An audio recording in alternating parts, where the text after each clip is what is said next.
Buenas noches. Bueno, estamos otra vez reunidos. Parece que siempre nos reunimos con nocturnidad y alevosía. En realidad, alguna vez hemos hecho alguna reunión de tarde, pero no, nos gusta lo nocturno. Y nada, lo primero que quería dar hoy gracias siempre a Sergi, que está siempre aquí conmigo como coeditor, y gracias a Hank y Stephanie por estar esta noche tarde con nosotros y presentar su libro Balazo Fecundante, que creo que soy el único que lo tiene de momento, pero próximamente en todos los hogares. Eh, Ha quedado muy bonito, ha quedado, bueno, ya lo veréis. Estoy muy contento.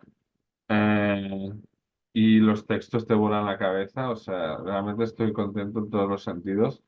Pero antes de hablar del libro y darles la palabra a ellos, yo quería hablar un poco de la colección Silverado, que es donde ha acabado el libro, que al inicio, bueno, tenía que salir otra colección y al final ha acabado aquí, que es la colección de Splatter Western, es la colección de westerns Splatterpunk que tenemos, ¿no?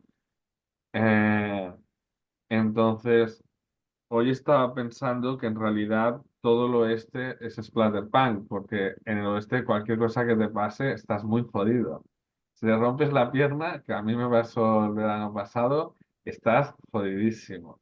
Si te tienen que sacar un diente, estás muy jodido. Si la persona, porque no hay, si la persona, el único responsable de traerte la comida no te la ha traída, estás jodido. El splatter es el día a día del oeste. Entonces, en este sentido, decir splatter western podía sonar redundante, pero no, porque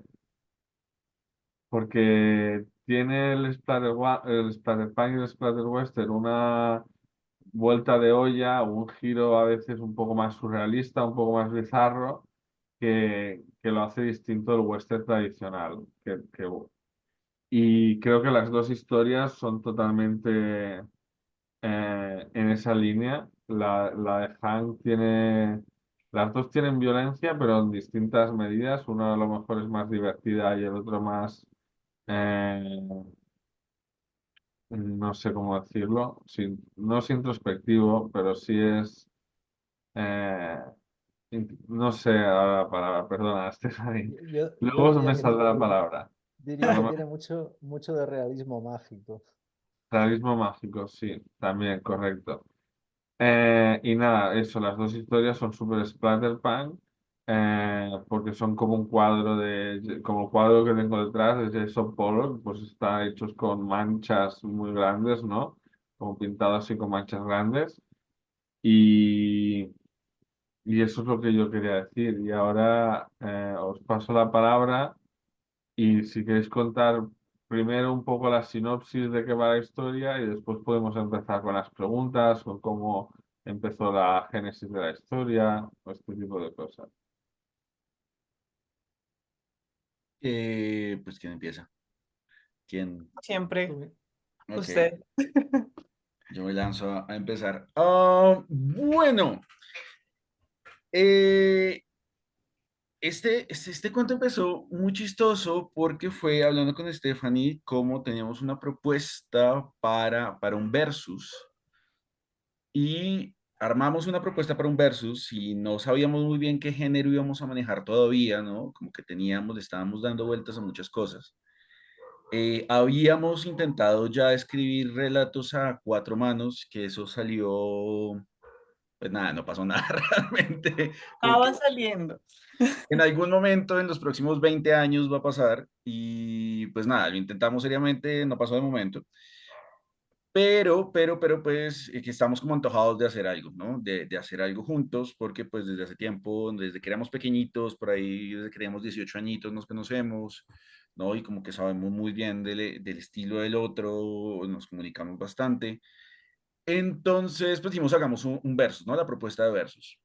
Y dijimos, bueno, ¿qué género? ¿No? Y Estefan y yo tenemos algo muy chistoso que se va a notar mucho en el libro, ¿no? Que todo el mundo preguntará, yo creo, como, ¿quién editó esto? O sea, ¿quién decidió, no editor, sino quién decidió reunir como estas cosas tan radicalmente diferentes, ¿no? Estas dos voces radicalmente diferentes, porque claro, ella tiene una visión mucho más, qué sé yo, lispectoriana, y yo básicamente escribo es como los escritores de Looney Tunes. Entonces, pues nada, nos pusimos a ver como qué género cuadraba y en algún momento un poco la maldita sea, ¿no? Dijimos western. Lo chistoso es que, digamos que fue más un reto porque ni Stephanie ni yo sabíamos mucho de western, a decir verdad. Fue un poco como, vamos a ver qué pasa, pero fue bonito un reto para ponernos a nosotros mismos de vamos a narrar un género del que no sabemos ni un pepino, ¿no?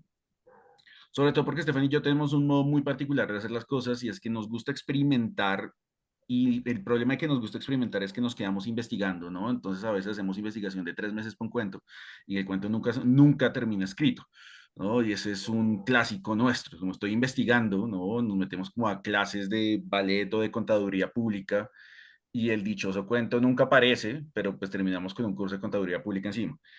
Eh, entonces nos lanzamos por el western, hicimos la propuesta y pues ustedes en Patos Formel dijeron, ok, aceptamos a alguien más de Versus, pero estamos interesados en la propuesta, hagamos algo, ¿no? Entonces ahí es donde dijimos, ah, caray, entonces tenemos que hacer el western, ¿no? Entonces nos lanzamos, que creo que fue algo raro para los dos, primero porque son textos largos que ya cubren la categoría de novel casi, y porque son western, que era un género que nos movíamos. Entonces, pues nada, fue un tiempo largo de ver westerns. Estefan y yo tenemos aproximaciones muy diferentes también a la literatura. Nos llevamos muy bien, pero sabemos que somos totalmente diferentes. Por eso el libro va a salir un salpicón bien sabroso.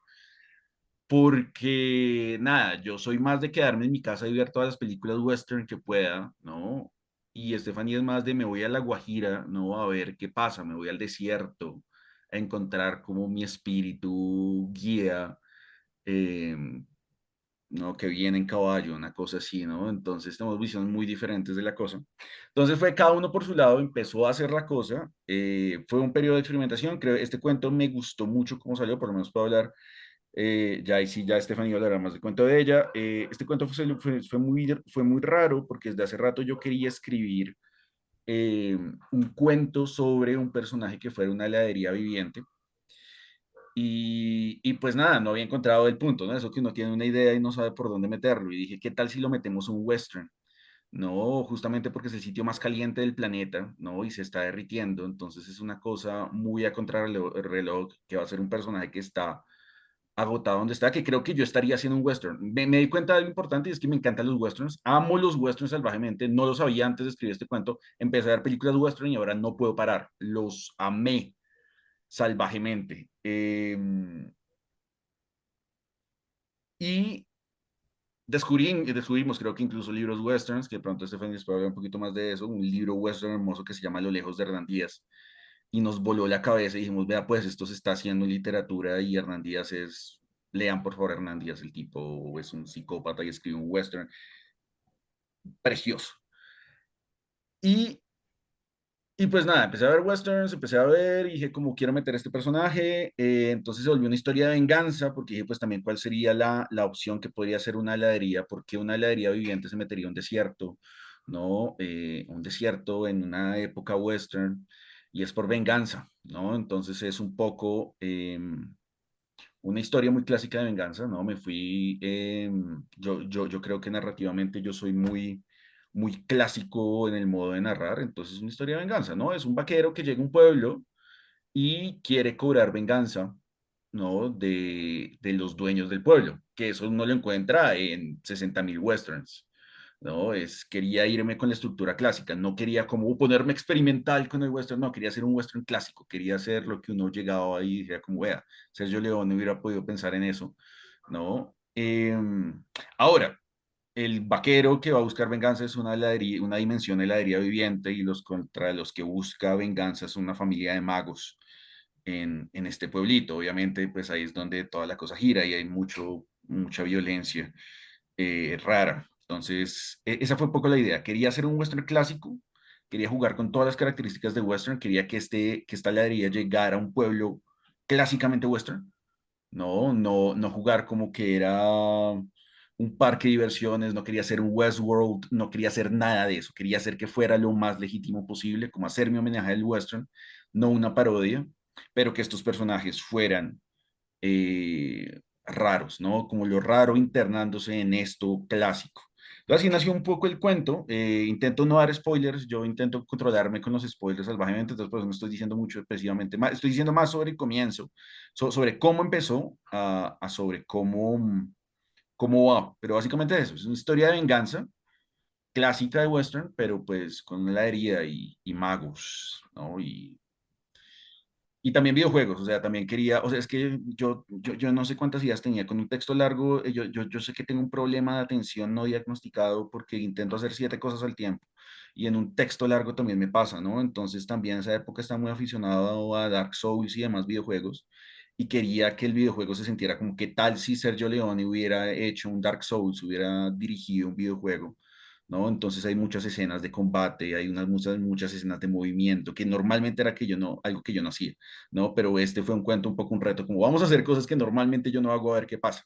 Los resultados los juzgarán los lectores, ¿no? Ahí sí, yo hice lo mejor que pude y lancé, ¿no? Todos esos elementos esperando que cuajaran. Y ya.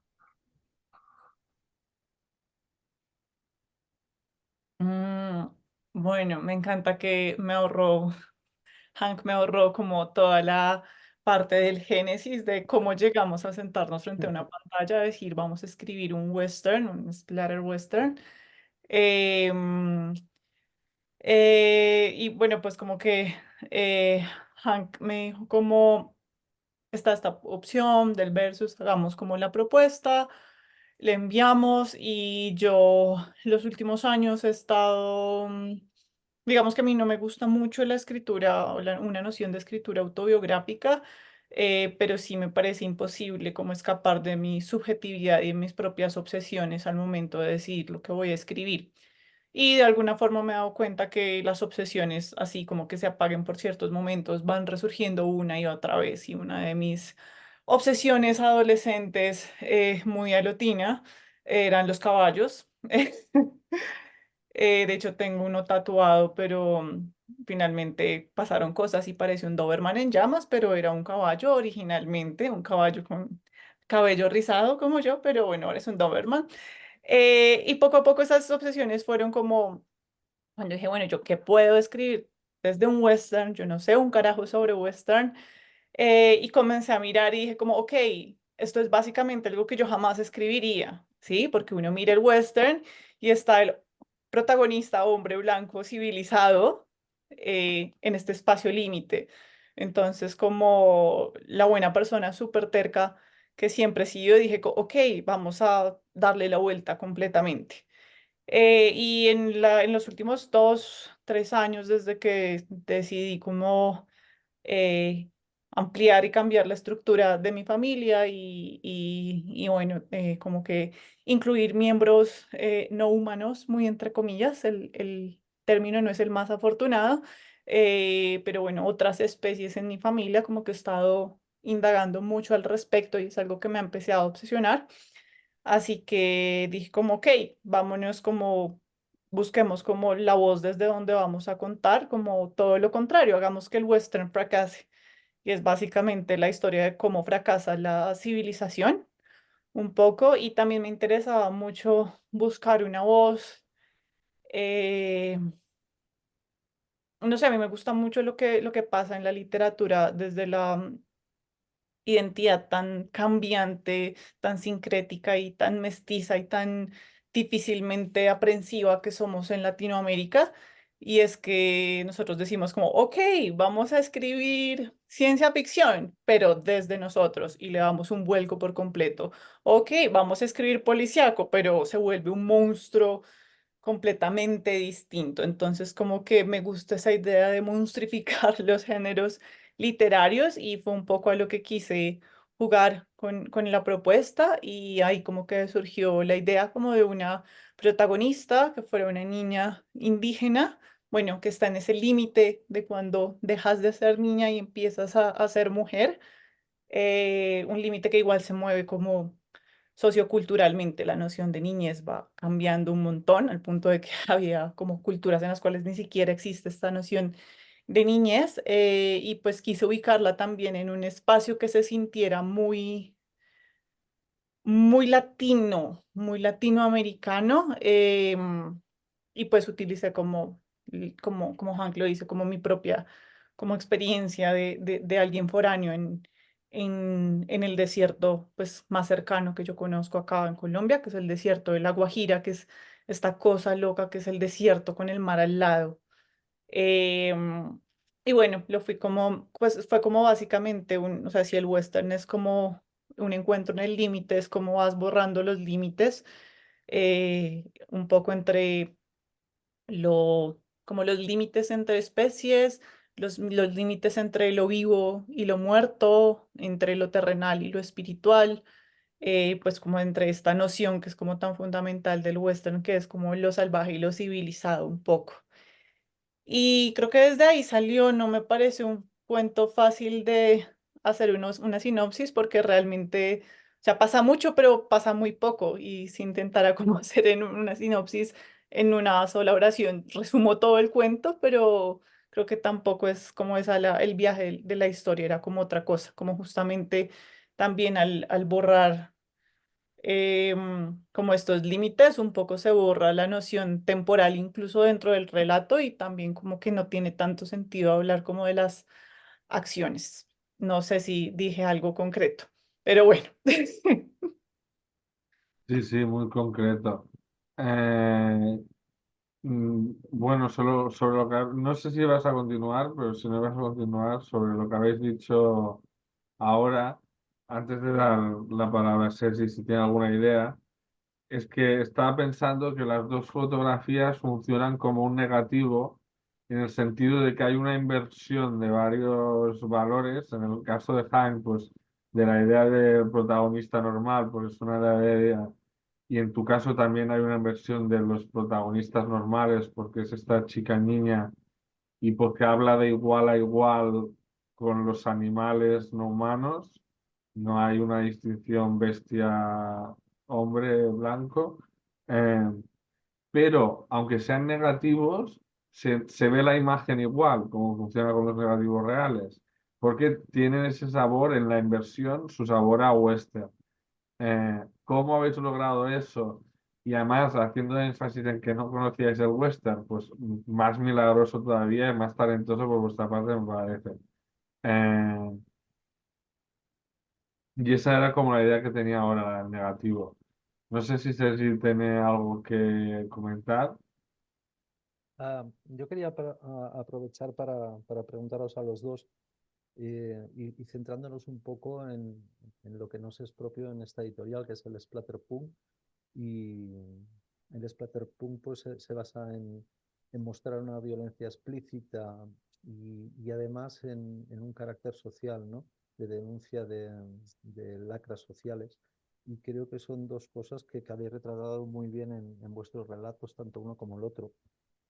Eh, a veces desde un punto de vista muy crudo y otras desde un punto de vista más divertido. Para los amantes de la sangre y las vísceras, pues están por todos los relatos, los recorren desde el principio hasta el final. Y también hay esta denuncia de lo que es desde prostitución infantil a lo que son estos pueblos dejados que están abandonados, prácticamente fantasmas, la gentrificación que supone lo que es la explosión de la colonización o hasta lo que hablábamos fuera de cámara antes de que conectáramos, eh, la presión que se siente sobre las poblaciones indígenas o sobre la lengua, ¿no? Eh, son cosas que son palpables en vuestros dos relatos, que están fluctuando por debajo de la historia, que no quitan lo que es la parte de diversión de lectura, pero que tienen esas segundas lecturas más allá. Entonces quería preguntaros cómo os habéis sentido, si no habéis escrito antes Splatterpunk. eh, Noto ahí, antes hablábamos un poco de las conexiones con el bizarro, un poco con el realismo mágico, pero ahora os hemos pedido explícitamente sangre y vísceras. ¿Cómo os habéis sentido a la hora de tener que plasmarlo esto en el papel? Sí, no, siempre. Am, hmm, El asunto de la inversión, para mí es importante, yo soy un poco yo soy muy problemático, pero soy bastante problemático lo que quiero, cuál es el concepto de choque y de horror que busco. Para mí, yo no soy muy fanático de los universos donde todo el universo es raro y se narra desde libros o películas donde se narra todo un universo raro, donde ya lo raro se vuelve normal, ¿no? Citando a Síndrome de los Increíbles, cuando todos son súper, nadie es súper, ¿no? Entonces, básicamente funciona así. Si hay como todo un espacio raro y todos están acostumbrados al espacio raro, no hay realmente espacio raro, ¿no? Entonces simplemente se vuelve raro para para el lector y no hay un choque, que para mí es un poco la esencia de lo que me gusta contar. Hay gente a la que funciona muy bien, a mí no me va mucho ese lado. Entonces, al momento de escribir el western, que es básicamente una regla que tengo para escribir lo que escribo, es un poco ese choque de lo raro frente a la normalidad, ¿no? Moderna, si uno quiere. Em, entonces era eso, considerar como elementos básicos del western, como ubicar un mundo que era enteramente western, donde había ideas de progreso, donde había violencia, ¿no? Este pequeño pueblo que se sostenía a partir de, a pesar de la enfermedad, que se sostenía como a duras penas, que era un poco la idea, ¿no? De lo que fui sacando de los westerns que fui recolectando. Y de ahí meterle algo raro, pero tenía que jugar en clave western para poder hacer ese choque, ¿no? Porque al principio pensé en hacer como, bueno, es un mundo raro donde pasan cosas western. Y dije, no, quería hacerle como una carta de amor al western. Y ahí es donde entraba ese choque. Entonces esa imagen del negativo, ¿no? El que habla Albert era un poco esa idea de chocar esos dos lugares, ¿no? Esas dos visiones de mundo entre lo raro y lo más tradicional, ¿no? Entonces fue un poco datearme y hacer ese choque, pero para mí me parece que eso es importante, que lleva a la otra pregunta sobre un splatter. Yo sí he escrito splatter, pues de hecho una de las cosas que habíamos hablado, pues habíamos hablado ya hace un tiempo con Cromosoma Splatter, ¿no? Que también había publicado un cuento con ustedes ahí, exactamente. Y Aquí hablábamos un está. poco, ¿no? De cuál era la intención. Mi intención precisamente con Explorer no es una intención tan social. Yo creo que Stephanie sí tiene una visión más social. Ahora, no estoy diciendo, no soy de esos autores como, no, no soy político, porque pues escribir y decir que no soy político sería un acto político en sí mismo, ¿no? Entonces, no es así, solamente que mi visión va más, lo que quiero hacer es hablar un poco más, qué sé yo, como splatterpunk intimista, si uno quiere. Eh, entonces quiero hablar más desde gente que está cansada, ¿no? Gente que está enfrentándose a la vida y está cansada, porque siento que para nosotros, los clase media, por lo menos aquí en Latinoamérica, ¿no? El síntoma más grande de la clase media es que estamos cansados todo el tiempo, de todo, de trabajar, de la gente, de la familia, de Colombia, de todo. ¿No? Y no es ese cansancio de estamos cansados, vamos a luchar por un lugar mejor. No, es de estamos cansados y ya. No, hay gente que quiere luchar, ¿no? Y que tiene esta visión de cambiar el mundo. Pero creo, y por lo menos me incluyo en ese grupo de los que estamos cansados y ya, ¿no? Es como estoy cansado de todo y eso no me va a volver revolucionario, me va a volver un tipo que quiere ponerse horizontal, ¿no? Y mirar al techo. Creo que ese es un síntoma grande de los clase media, por lo menos en Colombia, y creo que el splatterpunk que yo cuento, el horror que yo cuento, va desde ese lado, de gente que está cansada y se encuentra con otra cosa, se encuentra con un asesino en serie, se encuentra con horror sobrenatural y dice, ¿ahora qué? ¿No? ¿Por qué? O sea, esto era lo último que faltaba, ¿no? Tengo un montón de deudas, ¿no? Me voy a morir soltero y pues aparte de todo, pues hay como una criatura destazando a mi familia, ¿no? Entonces, eso es lo que me faltaba. Entonces, para mí, qué sé yo, por ponerle un nombre ahorita, como mi visión social es como la sociología del aburrimiento, del tedio, ¿no? Del cansancio. Eso era lo que quería hacer yo. Y ahí es donde pues está el splatter, donde mi personaje está cansado, o sea, mi personaje es un tipo que está aburrido de las cosas, ¿no? Y quiere ir a cobrar venganza, pero quiere ir a cobrar venganza porque terminó con una venganza que ni siquiera era de él, ¿no? Es como cuando la mamá de uno odia a una señora y uno tiene que odiar a esa señora, ¿no? Porque mi mamá la ha odiado durante 40 años y yo, señora, ni la conozco, pero cada vez que la veo por la calle la miro mal, ¿no? Pues a mí no me pasa, pero pues no, hay mamás que son así. Y yo tengo que cargar ese odio, ¿no? Y es agotador, odiar es agotador. Entonces, un personaje que está agotado, que Un ejemplo muy bueno de un personaje agotado en tu relato es el sheriff del pueblo, que es como, sí. llevo toda la vida esperando para marcharme de aquí y esta es la situación perfecta. Aquí tienes la estrella, cómetelo tú con patatas, ¿no? Exacto, sí, pues haciendo un poco de spoilers, pero no muchos, pero es un sheriff que dice, vea, yo en un tiempo pude capturar al ladrón de bancos más grande de este sitio, ¿no? Le metí un balazo en la espina y lo dejé totalmente paralizado y ya, y ese fue mi momento de gloria, y eso fue como hace 30 años, y ya, y la gente me amaba y yo era la estrella de este sitio, y luego el tiempo pasó y pues ya no pasó nada más, porque llegué como al momento más alto de mi vida y luego la vida siguió y me volví amigo del tipo al que dejé paralizado porque ya como que se nos pasó la rabia y estábamos andando juntos, ¿no? Y nos volvimos amigos y la vida dejó de tener, no es que la vida haya perdido sentido, ¿no? Sino que se volvió tediosa. ¿No? Y para mí esos personajes son más importantes, ¿no? Porque hablan de cómo me siento yo en la vida, cómo nos sentimos, ¿no? Personas de cierta generación, de cierto momento de la vida, siendo latinoamericanos, siendo colombianos por lo menos, ¿no? Estamos cansados, ¿no? Y no un cansado revolucionario, ¿no? Yo no soy ni seré el cansado revolucionario, estoy cansado de, estoy aburrido, ¿no? Es un poco eso. Y de ahí salen situaciones splatter, ¿no? Que es...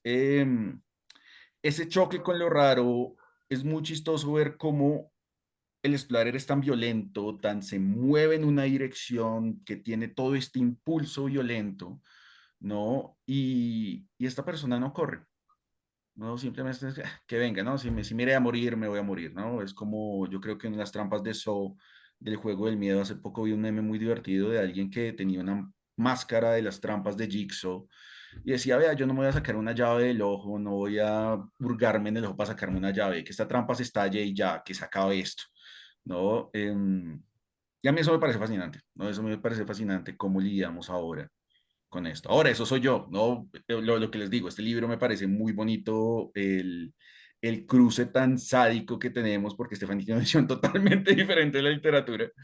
Entonces, allá, allá ella. Entonces, Stephanie. Em, yo también estoy cansada.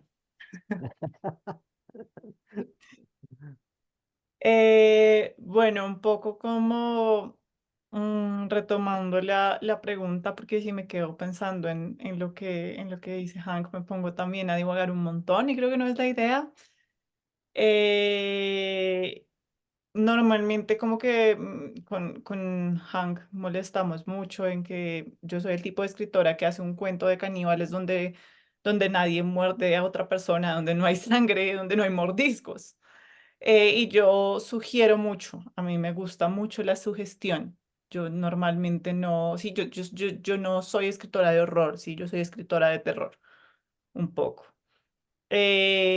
Y por eso me asusté un poco cuando dijeron como, no, es splatter western. Yo decía como, yo nunca muestro el monstruo, yo nunca muestro las vísceras y yo rara vez muestro la sangre. Entonces para mí sí fue tomar muchísimo más riesgo de lo que normalmente lo hago, porque normalmente la sensación es como, creo que nadie entendió lo que estaba contando, pero igual es interesante de leer, dejémoslo así. Y esta vez dije como, no, esta vez sí se tiene que entender, esta vez sí tienen que haber litros de sangre, esta vez sí tienen que haber vísceras, esta vez sí tienen que haber escenas de antropofagia. Pero un poco como estaba en el cuento de borrar los límites y sobre todo de borrar como la división entre la especie inteligente que se supone que somos como punto evolutivo y lo animal, lo esencial era borrar lo moral. Entonces, creo que para mí esa fue como una de las apuestas más grandes, como cuento todo esto sin que dé asco, ¿Cómo cuento todo esto sin que se lea algo moral en ello? ¿Sí? ¿Cómo cuento que esta mujer se está comiendo a alguien vivo sin mostrar lo moral? Y creo que la apuesta fue un poco unirlo, una parte con el erotismo, pero intenté que se desdibujara un poco a medida que iba avanzando con la escritura. Como que de pronto al principio sí se puede sentir y sobre todo con la primera escena donde hay violencia, crueldad animal explícita. Y pues desde donde yo me paro como persona, directamente sí hay un juicio moral muy fuerte, pero por eso también decidí cómo comenzar con eso para ir destejiéndolo e ir intentando quitar capas, de lo que debe ser, de lo que es bueno y de lo que es malo y simplemente contar lo que era. Y creo que lo disfruté mucho. Igual siempre sí, yo tengo como que me cuesta mucho. Hace poco hablaba con mi hermana y ella me decía como usted es incapaz de decir cuando no está de acuerdo con alguien. Usted no se puede quedar callada y siente la necesidad de argumentarlo, no puede quedarse con eso guardado. Y sí, entonces eso está a lo largo de todo el texto. Entonces es como, no, no va a ser un hombre blanco civilizado el protagonista, de hecho va a ser a quien utilice. Va a ser una mujer y va a ser una prostituta y además va a ser una niña. Y pues aparte que tuve que enfrentarme con algo muy moral yo misma, porque para mí es sumamente irrespetuoso hablar de una cultura frente a la cual yo no tengo ninguna injerencia y de la cual yo no soy parte, que en este caso son los guayús. Entonces también me acerqué con muchas pinzas e intenté ser como muy respetuosa, al respecto. Y como que tener todas esas cosas en la cabeza, me hicieron pensar como, ok, las únicas dos reglas que tengo que cumplir, o tres, son primero que esté dentro del universo western y que respete toda su estética, por eso, a pesar de estar ah, como volteándolo todo y como hacer este negativo que nos dice Albert, sí que nos dice Albert, como que está ahí, se siente lo western. Segundo, que hubieran litros de vísceras y sangre. Y tercero, ser muy respetuosa con la cultura a la cual me estaba aproximando y de la cual no tengo como ninguna inferencia. Y creo que eso fue como el resultado que Vale, pueden ver. vale. Continuamos con la presentación de Balazo Fecundante. Eh, y nada, yo había apuntado unas... Es una pregunta, pero en lugar de para los dos la misma, una pregunta para cada uno. Eh, y la pregunta sería si os sentís parte, habiendo hecho el proyecto que habéis hecho, que es muy peculiar y cualquier lector de western le va a petar la cabeza porque no, por el negativo este que supone, ¿no? Si os sentís parte de corrientes más grandes, y ahora especifico lo que quiero decir con corrientes más grandes. La semana pasada entrevistaba a una autora colombiana que se llama María Ospina Pizarro, que ha escrito un libro sobre, bueno, que los protagonistas son los animales. Y también entrevisté a Sara Jaramillo, que ha escrito un libro, que es colombiana también, que la protagonista es la jungla. Y luego entrevisté a Pilar Quintana, que la protagonista es una perra. Entonces me di cuenta, después de varias entrevistas y de editar a Stephanie, de que había un patrón ahí. Eh, que bueno, que otros se hubieran dado cuenta antes, pero bueno, yo me di cuenta cuando me di cuenta. Y entonces yo quería saber si te sentías en ese sentido parte, y hacer un splatter western, parte de como una corriente más grande. Y en el caso de Han, leía la semana pasada a César Aira, que no es colombiano, es argentino, pero también me sirve porque para César Aira es imprescindible, bueno, es una especie de humor ligero que lo impregna todo, que también creo que forma parte de... Ahora no podría enumerar un libro concreto latinoamericano, pero lo he encontrado en otros libros. Hay libros que hablan de dictadores y todos así son muy divertidos, libros latinos. Entonces, en el caso de Hank era más el tema del humor. Y esa es mi pregunta doble. La primera Eh, pregunta fue Stephanie, empieza Stephanie, esta vez la Está giramos. bien, esta vez cambiemos. Sí, yo creo que hay algo de lo que uno no sé si formar parte voluntariamente, pero sí hay cosas de las que uno no puede escapar, simplemente. Y bueno, yo no soy como la persona más, para nada, pues sí, no soy la persona más espiritual del mundo, pero justamente hoy hablaba como al respecto con una amiga que creo que me mostró justamente el libro de la primera autora que mencionaste. eh, mm, hablábamos sobre las sincronías de las que les habla Carl Jung. Y son pues esas coincidencias inexplicables que hacen que las cosas de repente se transformen en un tejido del que haces forma, del que formas parte, ¿sí?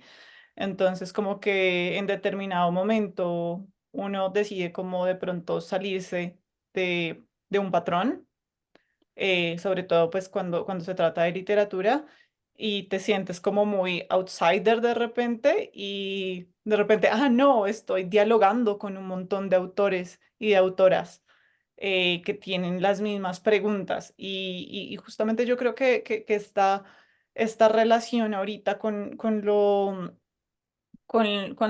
interespecie, también como la relación con el territorio, es algo de lo que una, lo voy a hablar por lo que mencionaste varias autoras, no puede escapar como latinoamericanas con la relación que tenemos con nuestro territorio, con nuestros procesos históricos, que nuevamente repito, muchas veces yo me acerco como con pinzas porque no es justo hablar yo que vivo en la capital y que igual siempre he estado acá, que sí, siempre lo reniego como de estar metida acá en la urbe todo el tiempo, intento como aproximarme, pues igual soy un bicho de Bogotá, ¿sí? Pero siempre está como ese llamado, no sé, hay un filósofo antioqueño que tiene un texto que se llama Sentipensar, la tierra, y creo que va un poco por ahí, o sea, como que a veces uno cree que está muy desarticulado, pero cuando decides como dejar de mirar así y miras a lo que está ocurriendo alrededor, te estás tejiendo con un montón de voces que le están apuntando a lo mismo, así no haya sido como de forma consciente. Un poco me pasó eso cuando Hank me invitó a hablar con Mayelis González y como que me dijeron, ven, te queremos invitar a las escritoras de Burras y dije como, perfecto, envié mi texto, hablamos, me dijeron como, listo, sale en tal momento y yo dije, mientras tanto voy a dedicarme a escucharlas y dije como, no estás sola. ¿Sí? No eres un outsider, es como un montón de personas que en este momento están sincronizadas con preguntas muy similares y es muy rico en todo, en cuanto al, como la acepción de riqueza de todo lo que reúne, pero al mismo tiempo es muy rico en cuanto a la noción de placer, darse cuenta de eso, que no somos tan especiales ni estamos haciendo cosas solos, sino lo contrario, te estás tejiendo con un montón de voces y que al final somos una cacofonía, pero que estamos dirigidos a preguntas muy similares de las cuales no podemos escapar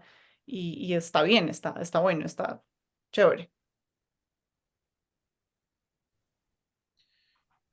Ok, la del humor. La del humor es sencilla. Yo normalmente me paso con el gore, mucho.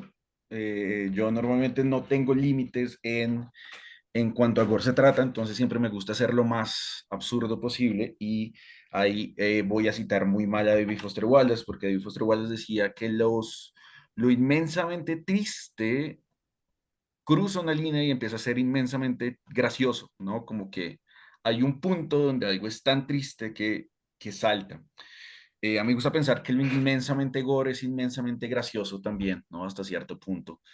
Eh, en cuanto a mi horror gore, el gore que yo busco no tiene tanto que ver con, qué sé yo, Jack Ketchum, que es supremamente deprimente. Ahora, ese tipo es un genio, o sea, soy lector de Jack Ketchum y lo amo. Pero pues claro, uno le termina de leer Jack Ketchum y todo el gore que cuenta, uno termina supremamente deprimido y teniéndose que bañar 4 horas para quitarse con esa sensación de horror de encima. Yo no hago eso, ¿no? Yo paso como lo que pasaba en los 80. Hay películas a mí las películas ochenteras me encantan porque hay tanto gore que es ridículo, ¿no? Por ejemplo, Brain Dead, que en España creo que tiene un nombre muy simpático, Tu madre se ha comido a mi perro. em, Tiene eso, ¿no? El gore es tan exagerado que es una comedia, ¿no? Y no habría manera en que con esa cantidad de gore esa película no fuera una comedia, ¿no? Porque cruza eso. Entonces siento que por varias razones. Primero que todo, si uno va a poner una cantidad absurda de gore o uno va a poner gore, yo siento que uno debe contar un chiste. Si no, la cosa no me funciona, ¿no?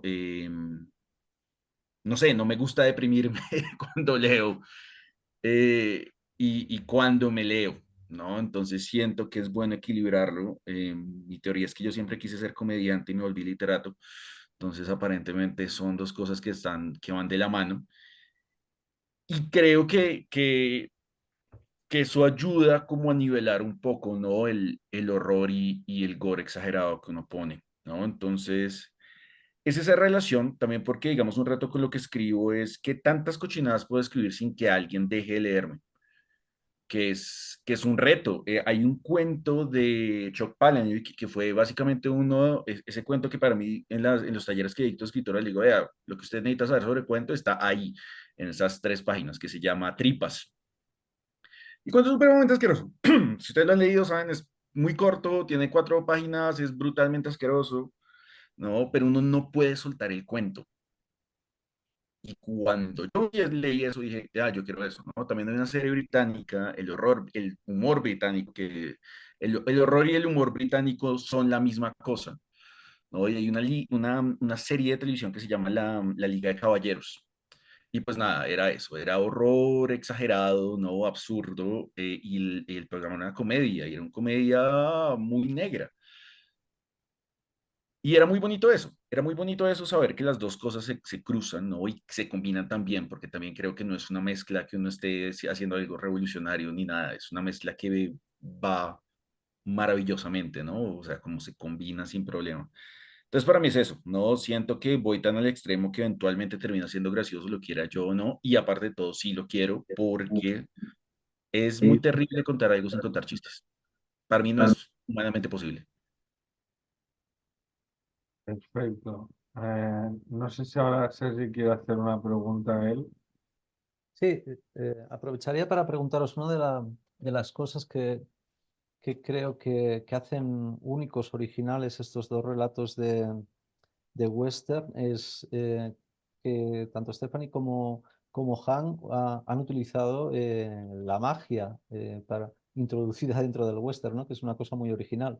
Stephanie desde, creo, un punto de vista muy ancestral, muy chamánico, ligado a los elementos, a la tierra, y Han una magia que podría estar pensada por un Anthony LaVey bañado en ácido y con magos tipo Lovecraft, ¿no? Que viven en otras dimensiones y con poderes cósmicos muy potentes. Entonces, hablando como habíais dicho vosotros, que os conocéis tanto, que intentáis escribir juntos o que escribís a 4 manos, que tenéis tanta relación desde hace tanto tiempo con la literatura, ¿esta aparición de la magia fue algo que pusisteis en común, que dijisteis tiene que aparecer, o fue un hecho fortuito que se dio y que no lo visteis hasta que después os enseñasteis vuestros relatos? Eh, es, lo gracioso de esa pregunta es que implica que nosotros teníamos un plan previo, cosa que no Ah, pasó. No, no, no había un plan previo. Nosotros hablábamos y planeamos que los cuentos iban a ser ni remotamente. Fue un poco... nosotros tenemos nuestros propios ritmos de trabajo, nuestros ritmos de trabajo son muy diferentes y creo que nosotros tendemos a ser escritores solitarios. En el momento de escribir, si estamos muy a cada lado, ¿no? Y entre nosotros, entre más libertad tengamos, creo que funcionamos mejor. ¿no? Entonces, la única regla que teníamos es que tenía que ser un western y de ahí para adelante cada uno fue muy por su lado, ¿no? Entonces, el tratamiento de la magia creo que fue coincidencia. Yo funciono con, por lo menos puedo hablar de mi concepto de magia, que claramente es muy diferente al de Stephanie. Cronenberg tenía algo muy bonito, tiene algo muy bonito, y él decía, cuando yo empecé a hacer horror corporal, ¿no? Que no dice horror corporal, dice como belleza corporal, bueno, algo así. El día cuando empecé a hacer horror corporal, pues nada, yo consulté a muchos médicos, ¿no? Para ver qué era lo posible, que podía, hasta dónde podía llegar el cuerpo, ¿no? En sus transformaciones. Y varios médicos me dijeron, no, lo que usted plantea es imposible, o sea, eso no puede pasar, ¿no?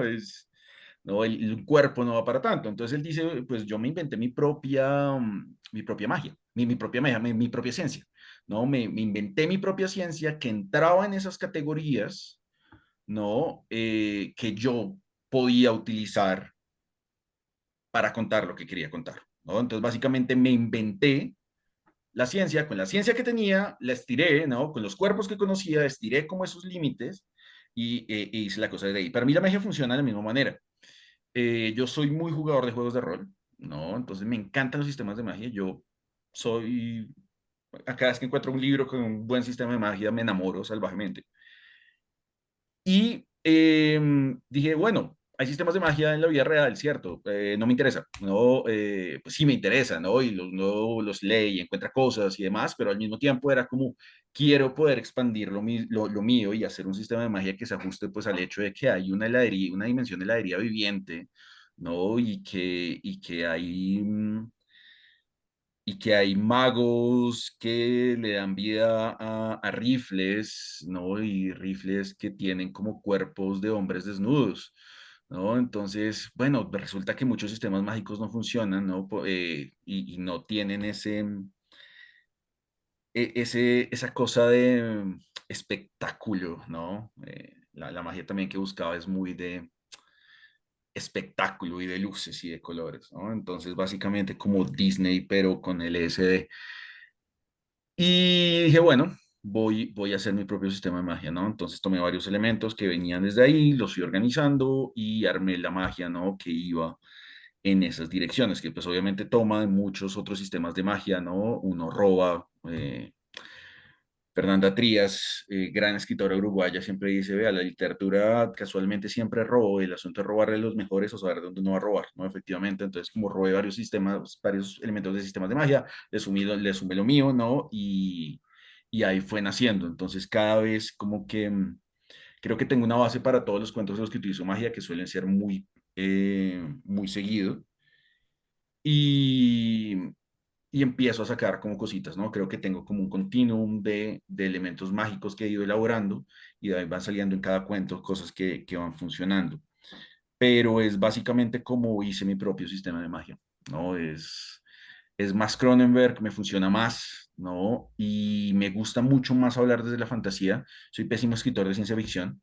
Tomo elementos de ciencia ficción, a mí no me da la ciencia ficción por eso. Siento que la ciencia ficción solamente la ciencia me mantiene mucho en una cajita, ¿no? Y como que tengo muchos límites, ¿no? Y pues yo quiero que un hígado se estire más de lo que debería y eso no lo puedo lograr como conciencia. Entonces ahí es donde paso al siguiente nivel, ¿no? Entonces, sí, básicamente es una mezcla. El Estefan es totalmente diferente, ¿no? Ella ya es otra cosa ya. Sí, sí, de hecho, pues yo leo, o sea, como que yo leo a Hank y yo siempre sé que está totalmente, pues no solo porque lo conozco, sino no como un lector directo de él, puede darse cuenta que él sí está como muy alimentado y muy emparentado con la fantasía, con elementos fantásticos. Yo siento que hay distintas formas de extrapolarse de lo real. Es muy difícil uno escaparse de la sombra de sus padres, abuelos, no sé cómo llamarlo en este caso.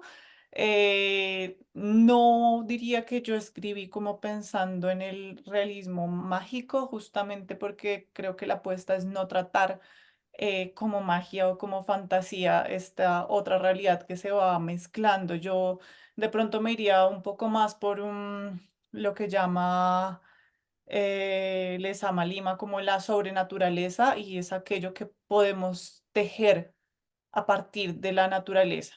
Entonces, es un poco como la apuesta de borrar estos límites entre lo normal o lo que nosotros llamamos como normal desde nuestras construcciones culturales y sociales, pero empezar a coquetear y a bordear un poquito como otras construcciones frente a la realidad o frente a la naturaleza, desde otras formas de ver el mundo, desde otras em, cosmogonías, un poco. Entonces, creo que son formas bien diferentes de extrapolaciones de la realidad.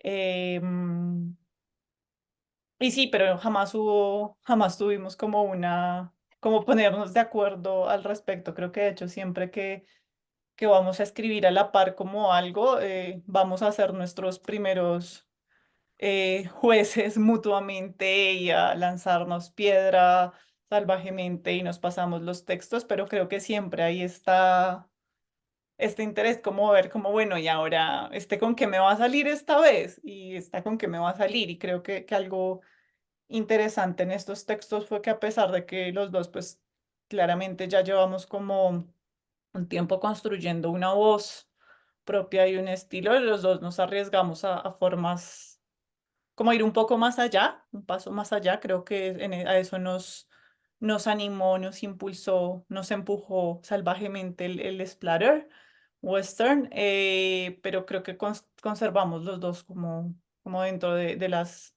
estéticas que hemos construido como los dos.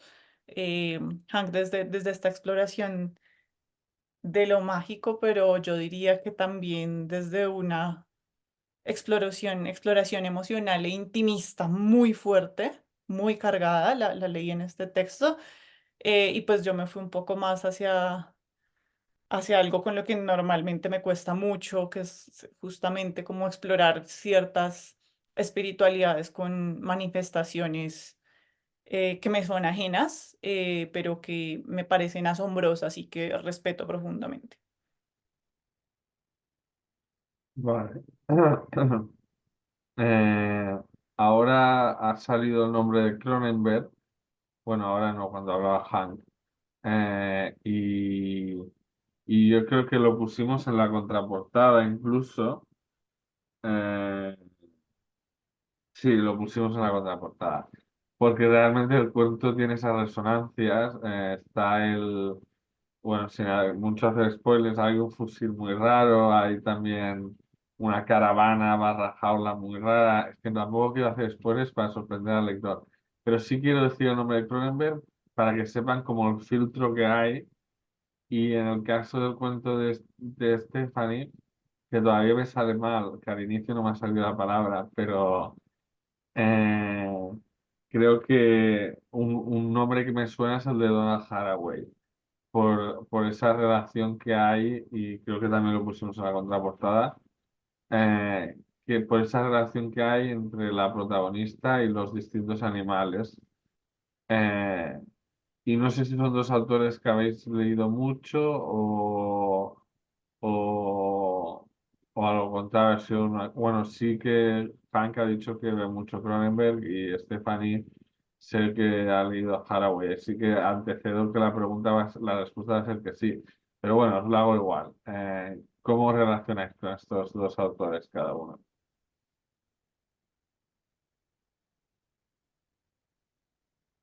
Ok. Am, con las influencias son una cosa chistosa.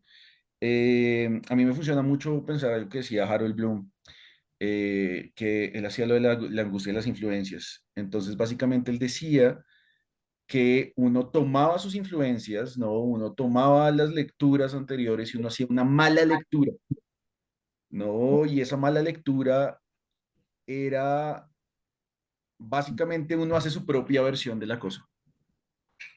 ¿No? Uno empieza a construir su propia versión de la cosa, que hasta cierto punto es, hasta cierto, es la cosa italiana de traductor traidor. Es lo mismo, uno empieza a tomar estos elementos, los empieza a narrar uno mismo y empieza a traicionarlo, ¿no? Yo amo a Cronenberg, pero Cronenberg es un man muy serio. ¿no? Cronenberg no se cuenta un chiste ni a balazos, ¿no? Entonces, aunque creo que la última era su intento de hacer un poco más chistes, uno que otro chiste, pero pues Cronenberg es un tipo muy serio, ¿no? Pero de todos modos tenía unas exploraciones sobre el cuerpo, sobre los límites del cuerpo, sobre la sexualidad que me interesan mucho, ¿no? Y que sentí que efectivamente estaba hablando conmigo, ¿no? Esas conversaciones son importantes porque nos dicen, como vea, lo que decía Stephanie, no estoy solo, ¿no? En este asunto, pues, efectivamente hay algo que es esas preocupaciones, que lo mismo me pasó, por ejemplo, con Clive Barker, que Clive Barker también estaba uniendo el horror con la sexualidad, ¿no? Eran preguntas sobre la transformación del cuerpo y en cuanto el cuerpo es elemento de horror, pero también es elemento sexual, ¿no? De placer y cómo esas dos cosas se chocan y se transforman, ¿no? El cuerpo, cómo puede, como un disparo del cuerpo, ¿no? Es un acto violento, pero también es un acto erótico y bueno, efectivamente, ¿no? Que a alguien le estén lanzando fluidos a toda velocidad no es muy divertido, pero nos encanta. Entonces, claro, ese cruce de cosas lo encontré en autores, lo encontré en Cronenberg y empezamos a charlar con Cronenberg, no, no directamente, tristemente, pero pues empezamos a charlar con las películas de Cronenberg y empezaron a salir cosas que siento que es importante no quedarse ahí también, ¿no? Son nuestras influencias, pero también y respetarlos es importante, ¿no? Que creo que lo hemos logrado muy bien. Stephanie, por ejemplo, sé que es muy lispectoriana, ¿no? Pero pues se va más allá del inspector. Es como, gracias, señora inspector, por enseñarme lo que sé, ahora voy a dar 7 pasos más adelante y Stephanie lo hace, ¿no? Entonces creo que es un poco esa relación que uno tiene con esos padres, ¿no? Uno va, pacha con ellos, se divierte mucho y luego va y hace otra cosa, ¿no? Aprendiendo eso, ¿no? Entonces, yo no quiero ser el siguiente Cronenberg, pero pues sí me gustaría que me dijeran como, vea, ¿qué tal si Cronenberg contara chistes? Ese man hace algo parecido, ¿no? Es un poco más el camino. Entonces, creo que es un poco la conversación que uno tiene con sus influencias. Em, Creo que me está delegando demasiada responsabilidad al decir eso con Lispector, pero gracias por la fe. Bueno, creo que es importante que mientras uno está escribiendo, bueno, como que yo antes sí hacía este proceso investigativo previo a la lectura, del que les hablo un poquito, Hank, y es como leerse unos 5 libros, ver como 10 películas antes, pues en mi caso como tomar talleres, ir a preguntarle a la gente y todo eso antes. Pero durante la escritura de este cuento también me di cuenta que es necesario seguir leyendo durante, como tener voces que te acompañen al tiempo que estás en el proceso ya de escritura, no de, sí, sí, estoy escribiendo porque voy escribiendo mientras voy por la calle pensando en mis personajes, no, que te acompañen lecturas en tu proceso de sentarte frente al computador. En mi caso, yo normalmente escribo la primera parte de los textos a mano y después sí, cuando tengo un buen insumo, ahí sí continúo en el computador. Entonces, creo que las voces que me acompañaron, yo soy pésima para los nombres, tengo muy mala memoria. Soy como la peor literata de la historia por eso, porque básicamente los literatos se regodean en su memoria y nombres de textos, incluso citas textuales, y yo soy como, este libro que tenía como una portada rojita, así soy yo.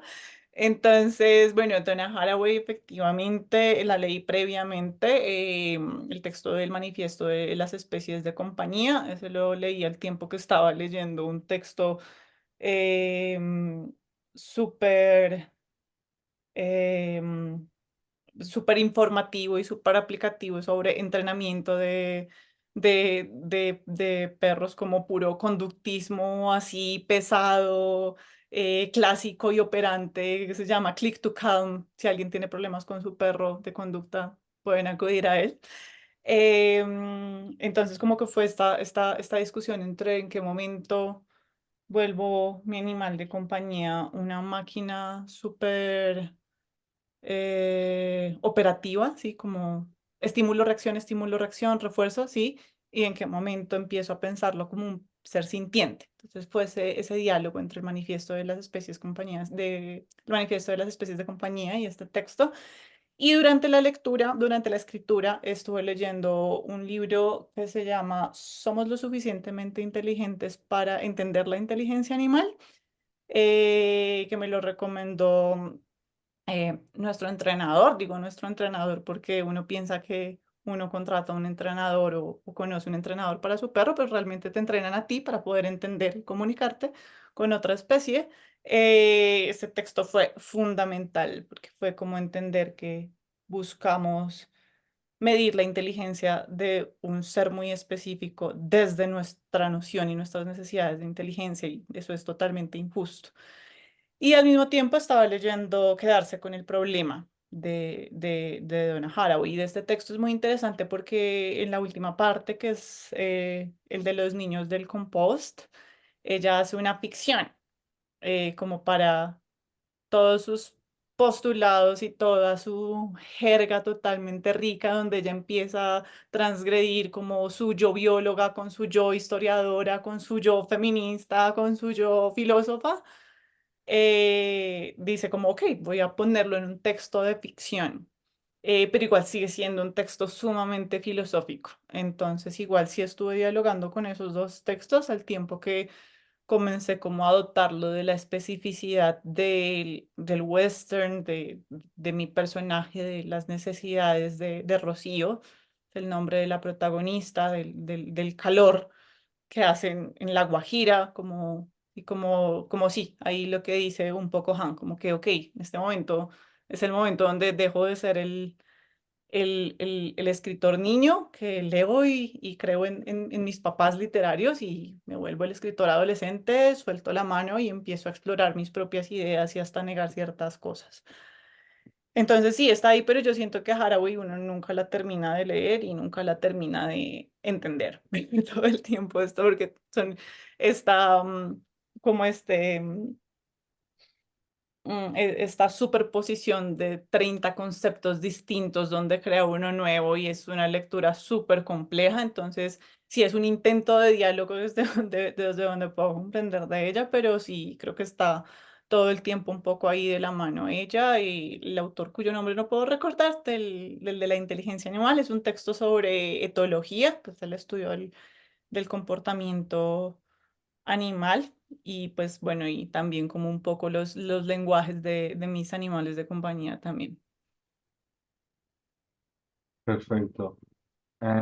Yo creo que sí que estás logrado el diálogo porque precisamente me ha sonado, ya antes de ver la cita inicial, que está citado, el texto tiene esas resonancias. Supongo que el Sergi tiene más preguntas preparadas, porque el Sergi es una máquina de preguntas, es una máquina en general, pero también de preguntas si queréis.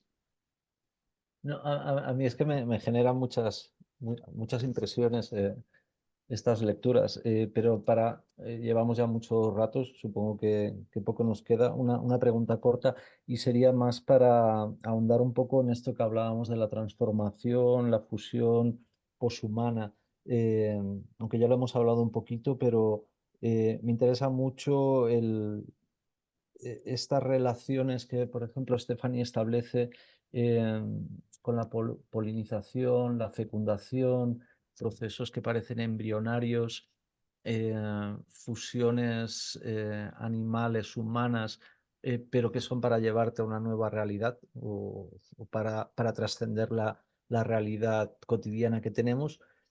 Por una parte sería esta la pregunta para Stephanie. Y para Han, sí que has hablado de toda la conexión con la nueva carne, con Cronenberg y con su seriedad, y totalmente de acuerdo que la fusión que tú haces de metal-carne, no tienes ahí el componente de dolor que puede explotar Cronenberg. eh, es cartón, es dibujo animado, y realmente son personajes fusionados en los que puedes ver cómo están de puteados. O sea, cómo esas fusiones los putean y que están como, volviendo a lo que decías un poco antes, cansados ya, ¿no? De esta puta transformación que sufren. Ahí lo dejo a los dos. Bueno, como viste la primera pregunta a mí, entonces voy a arrancar yo. Em, no sé si alguno haya tenido como una experiencia con hongos, pero es básicamente eso. Eh, creo que lo que llevan los hongos es a la conexión de distintas formas de vida. Y es un poco esa la apuesta, como a la conexión de distintas manifestaciones de vida y como en una fecundación que no termina, incluso dentro de la muerte, porque la muerte es como una parte fundamental para que pueda seguirse generando la vida a partir pues de, sí, como el simple, como, no sé, cadena alimenticia básica que uno aprendía con su pirámide, que ya sabemos que no es tan así, pero un poco sí, como la relación con la carroña, la relación con los gusanos, todo lo que pasa, toda la vida que empieza a generarse y que se alimenta un poco de la muerte. Y un poco también es como la noción de la impermanencia. Creo que también otras lecturas que me acompañaron mientras escribía este texto fueron lecturas un poco budistas y ahorita me dijo Stephanie les contará y esta vez sí lo voy a hacer sobre a lo lejos. Yo sentí este texto muy budista, de hecho, y es en el momento en el que este personaje tan profundamente solitario, que es igual un protagonista que rompe con la noción del protagonista western de pronto muy con una masculinidad muy, esa masculinidad que se sale por los poros y se va un poco también como con algunos aspectos muy queer, eh, como en ciertos momentos de soledad en medio de la inmensidad que es el desierto, logra conectar de otra forma con todo lo que está vivo. Y es básicamente eso, como conexiones un poco. Creo que el texto se fue tejiendo sobre eso y un poco como lo que te decía, como que no, yo no lo llamaría mágico ni fantasioso, sino un poco como lo sobrenatural, teniendo en cuenta que son estas distintas relaciones que se tejen sobre lo que conocemos como la naturaleza que igual es algo súper científico, o sea, uno se va a la biología y ve eso, como las relaciones como de los hongos, cómo van las relaciones entre distintas especies, cómo todo se va tejiendo para formar un ecosistema y sigue pululando todo el tiempo, es como una fecundación constante y ese fue como mi aporte cuando, un poco como chiste, un poco en serio, salió como el título del libro entre los dos, como creo que mi aporte fue la fecundación en medio de todo el western. Recuerdo que en algún punto hablas como de proceso de compensación, como si la naturaleza pudiera El- compensar todas estas cosas que hace la humanidad o la deshumanización, ¿no?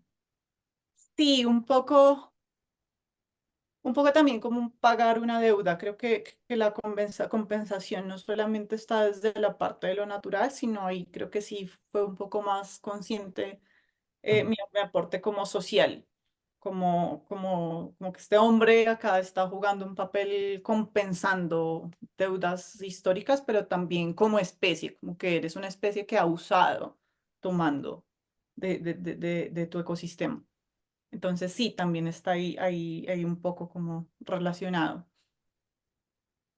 Ok, bueno, es un poco sobre cómo es la relación, digamos, con el horror corporal y el asunto con los cuerpos. Yo creo que el concepto de cuerpo es bien problemático porque por un lado es el modo que mucha gente tiene de conectarse con el mundo, ¿no? Y me fascina mucho, me interesa mucho la gente que tiene esta conexión con el cuerpo, en que el cuerpo se vuelve su manera de interpretar el mundo, o tal vez su única manera de interpretar el mundo, en el que si tocan algo, lo entienden, en el que son personas que hacen mucho ejercicio, ¿no? Que están en este contacto directo entre el mundo y su cuerpo, porque yo no tengo eso. ¿No? Para mí, la existencia del cuerpo, de mi cuerpo, por lo menos, yo tengo una relación rara con el cuerpo, con mi cuerpo, en que, bueno, estoy bien con él, ¿no? Y demás, pero pues yo creo que si yo fuera como una conciencia ambulante, ¿no? Sin un cuerpo material, estaría bien, ¿no? Como que pienso que funcionaría, porque mi relación con el cuerpo no es hasta cierto punto. No digo que sea una relación única, creo que hay muchas personas que tienen esa relación con su cuerpo, ¿no? Pero creo que existo con esa otra relación diferente a la gente que hace ejercicio, a la gente que no, que el cuerpo es como su centro. Eh, y creo que el cuerpo tiene como también esta categoría de ser hasta cierto punto. em, Tener tantas funciones que se vuelve confuso, ¿no? Por un lado, es algo que se degenera, es algo que se enferma, es algo que se destruye, ¿no? El mismo hecho de existir de un cuerpo es el hecho de destruirse de un cuerpo, ¿no? El inherent vice de Pynchon, ¿no? La cosa que hace que la cosa sea la cosa, es lo mismo que va destruyéndola. Eh, Siento que al mismo tiempo el cuerpo tiene como esta facultad también de ser erótico, ¿no? Entonces también es destructivo, de sí mismo, pues no destructivo, pero pues se va destruyendo. También es erótico porque tiene este contacto con las otras personas y también es asqueroso, ¿no? Porque tiene un montón de fluidos y demás. Entonces una navaja suiza de tantas funciones que es muy complicada esa relación con el cuerpo, que es algo que me resulta fascinante porque creo hasta cierto punto que la relación con el cuerpo y mi obsesión por el horror corporal parte de esa misma relación que tengo con mi cuerpo. Creo que el personaje del cuento, Nacho, ¿no? Que es esta dimensión heladería, que está muy bien como dimensiona la heladería y en un momento tiene que entrar a los límites de una carne de volverse una persona, de tener, de sudar, de tener calor, de tener poros, ¿no? De tener que excretar. En ese momento, ese drama por conseguir un cuerpo humano, por entrar a los límites de la carne y esa angustia, eh, creo que es un poco biográfico, creo que es un poco, ¿no? Mi relación con mi propio cuerpo. En que en esta charla me di cuenta que era un poco como como Flaubert diciendo Madame Bovary soy yo, ¿no? Es lo mismo, Nacho soy yo, ¿no? Interactuando con estos límites de la carne, con el hecho de la carne, de la corporalidad, del cuerpo físico. Entonces creo que por eso va un poco mi obsesión con el cuerpo, ¿no? Como objeto físico, como objeto erótico, en que no lo entiendo y me intriga y esas exploraciones del cuerpo son caminos que me interesan mucho, ¿no? Porque sigo sin entenderlos y escribir es una manera, ¿no? Un poco catártica de explorar esas relaciones con el cuerpo, que no lo hago en la vida real, ¿no? Explorar los límites del cuerpo, pero sí me interesa, ¿no? En otras, por lo menos en la literatura, ¿no? Entonces, en la literatura y en la narrativa en general me interesan esos límites que no exploro en la vida real, ¿no? Que me parece un poco una raíz de angustia, pero también de fascinación. Entonces, sí, esa es un poco la relación con el horror del cuerpo y con el cuerpo. Se ha perdido la parte con la respuesta, con la última respuesta de Hank y ha sido imposible recuperarla. Y también la despedida de nuestros compinches, así que ya me despido yo por todos, recordándoos que, bueno, Palazo Fecundante, la portada es de Uri Furi, que ya es la tercera portada que hace con nosotros, y podéis encontrar el libro en Amazon, el físico y un ebook a precio reducido. Y también la gente de España puede encontrarnos en la web cammoedas.com, que hasta San Jordi, si buscáis en nuestras redes sociales, veréis que hay una promoción. Y nada, y me despido yo, de nuevo me despido yo por todos. Ya me sabe mal que se haya perdido este trocito, pero si tenéis dudas, recordaos que en el libro hay como extra una entrevista con preguntas que no han salido hoy todavía. Y que lo mejor es leer el texto y ahí los autores han expresado cristallinamente, ¿no?